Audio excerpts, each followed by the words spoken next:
அனைவருக்கும் வணக்கம். என் லைஃப்பில் இந்த மாதிரி ஒரு பெயின்ஃபுல்லான ஒரு சுச்சுவேஷனை நான் ஃபேஸ் பண்ணதே கிடையாது. மனசு முழுக்க வலி வலி மட்டும்தான். இந்த சுற்றுப்பயணத்தில் என்னென்ன மக்கள் பார்க்க வராங்க, அதுக்கு ஒரே ஒரு காரணம் தான், அவங்க என் மேலே வச்சிருக்கிற அன்பும் பாசம். அந்த அன்புக்கும் பாசத்துக்கும் நான் எப்பவும் கடமைப்பட்டிருக்கிறேன். அதனால தான் இந்த சுற்றுப்பயணத்தில் மற்ற எல்லா விஷயங்களையும் தாண்டி மக்களுடைய சேஃப்டி, அதில் எந்த காம்ப்ரமைஸும் பண்ணிடக்கூடாதுன்றதுக்காக தான் அது என் மனசில் ரொம்ப ஆழமாக இருக்கும் அந்த எண்ணம். அதனால தான் இந்த அரசியல் காரணங்கள் எல்லாத்தையும் தவிர்த்துட்டு ஒதுக்கி வச்சுட்டு மக்களுடைய சேஃப்டி மட்டும் மைண்டில் வச்சுக்கிட்டு அதுக்கான இடங்களை சூஸ் பண்ணுறது, அதுக்கான இடங்களை பார்த்து பெர்மிஷன் கேட்குறது, போலீஸ் டிபார்ட்மெண்ட்டில் அதை ரிக்வெஸ்ட் பண்ணி கேட்போம். ஆனால்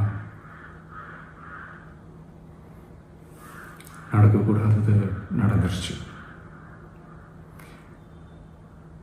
ஆனால் மனுஷன் தானே.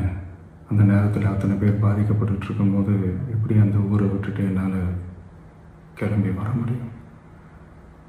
நான் திரும்ப அங்கே போகணும்னு இருந்துச்சுன்னா அதை ஒரு காரணம் காட்டி அங்கே வேறு சில பதட்டமான சுச்சுவேஷன்ஸ், வேறு சில அசம்பாவிதங்கள் அந்த மாதிரி எதுவும் நடந்துடக்கூடாதுன்றதுக்காக தான் நான் அவாய்ட் பண்ணேன்.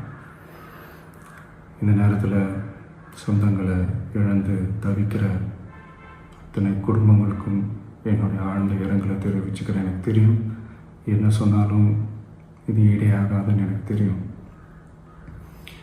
ஹாஸ்பிட்டலில் ட்ரீட் பண்ணிகிட்ருக்கிற எல்லாருமே சீக்கிரமாக க்யூர் ஆகி வரணுன்றதை இந்த நேரத்தில் நான் வேண்டிக்கிறேன். கூடிய சீக்கிரமே உங்கள் எல்லாரையும் நான் சந்திக்கிறேன். இந்த நேரத்தில் எங்களுடைய வலிகளை, எங்களுடைய நிலைமையை புரிஞ்சுக்கிட்டு எங்களுக்காக பேசின அரசியல் கட்சிகளை சார்ந்த நண்பர்கள், தலைவர்கள் அனைவருக்கும் என்னுடைய நன்றியை தெரிவிச்சுக்கிறேன். கிட்டத்தட்ட ஒரு 5 மாவட்டத்துக்கு பிரச்சாரத்துக்கு போனோம். இந்த மாதிரி எதுவுமே நடக்கல. ஆனால் கரூரில் மட்டும் ஏன் எப்படி நடக்குது, எப்படி நடக்குது? மக்களுக்கு எல்லா உண்மையும் தெரியும். மக்கள் எல்லாத்தையும் பார்த்துக்கிட்டு இருக்கிறாங்க. கரூரை சேர்ந்த அந்த மக்கள் அந்த உண்மையெல்லாம் வெளியில் சொல்லும்போது எனக்கு கடவுளே நேரில் வந்து இறங்கி அந்த உண்மைகள்லாம் சொல்கிற மாதிரி எனக்கு தோணுச்சு. சீக்கிரமே எல்லா உண்மைகளும் வெளியில் வரும்.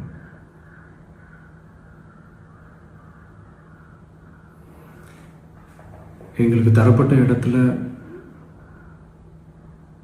நாங்கள் போய் அந்த ஸ்பாட்டில் நின்று நாங்கள் பேசிட்டு வந்தோம். அதை தாண்டி எந்த தவறும் எங்கள் சைடில் நாங்கள் எதுவுமே செய்யலை.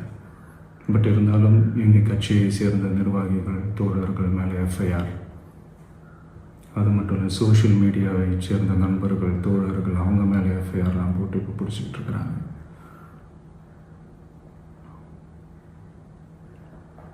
சிஎம் சார், உங்களுக்கு ஏதாவது இந்த பழி வாங்கணும் அப்படின்ற எண்ணம் ஏதாவது இருந்துச்சுன்னா என்ன வேணாலும் பண்ணுங்க. அவங்க மேலே கை வைக்காதீங்க. நான் ஒன்று வீட்டில் இருப்பேன், இல்லை நான் ஆஃபீஸில் இருப்பேன். என்ன வேணாலும் செய்யுங்க. நண்பர்களே, தோழர்களே,